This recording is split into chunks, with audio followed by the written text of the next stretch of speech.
voilà. François? François? Oui. Ils sont là? Ah! C'est vous! Nous vous attendions. Figurez-vous que nous vous proposons rien de moins que d'assister à la plus incroyable expérience de toute l'histoire de l'humanité.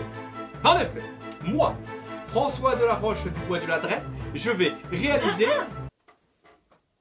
Oui, moi et ma chère sœur. Nous allons réaliser...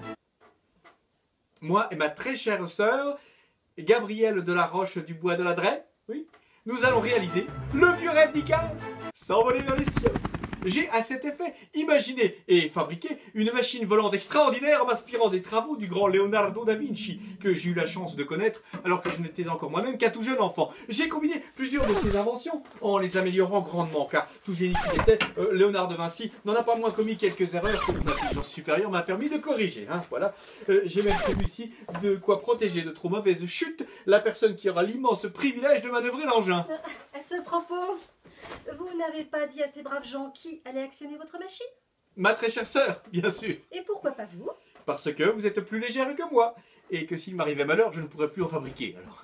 Et ce que monsieur mon frère oublie surtout de préciser, c'est qu'il n'a plus d'apprenti pour l'assister lors de ses expérimentations délirantes. Le premier d'entre eux s'est enfui le mois dernier. C'est vrai. Quant au second, il a fini atrocement mutilé suite à votre dernière tentative de vol. Atrocement mutilé, oh, comme vous y allez. Tout de même, le chirurgien n'est pas certain qu'il puisse un jour remarcher. Eh ben, il rampera. Et puisque monsieur mon très cher frère a dépensé tout l'argent de ma dot pour financer ses recherches, et que je n'ai par conséquent pas pu épouser mon riche et beau baron, je suis contrainte de rester vivre dans la maison familiale et de vous assister. Ne serait-ce que pour m'assurer que vous ne vous blessiez point. C'est gentil. Déjà que je me retrouve à exécuter toutes les tâches ménagères depuis que nous n'avons plus les moyens de payer les domestiques, sans compter l'intendance des beuveries interminables que vous organisez régulièrement avec vos amis, artistes, poètes ou savants. Traitez-nous d'ivrogne tant que vous y êtes. Au vu de ce que vous engloutissez chaque soir et de l'état dans lequel je vous retrouve au matin, je crois que le mot n'est pas trop fort. Mais vous ne pouvez pas comprendre.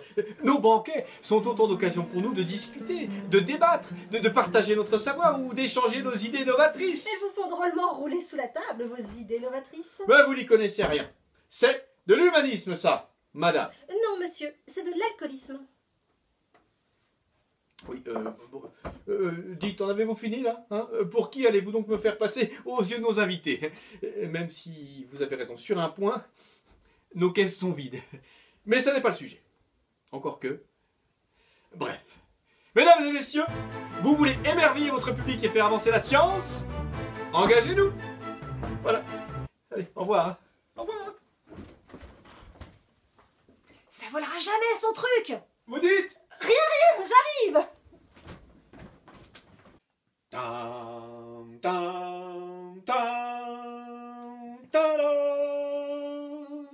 Tam, tam, tam, tam, tam, tam, tam, tam, tam, tam, tam, tadam. François? Mais qu'est-ce que vous faites? Mais posez cette arquebuse! Mais il vous a rien fait ce pigeon enfin! Éteignez-moi ça, mais... Ah, bravo! Vous êtes content de vous? Et qui va payer pour la fenêtre? Ah, et je crois que vous avez raté le pigeon.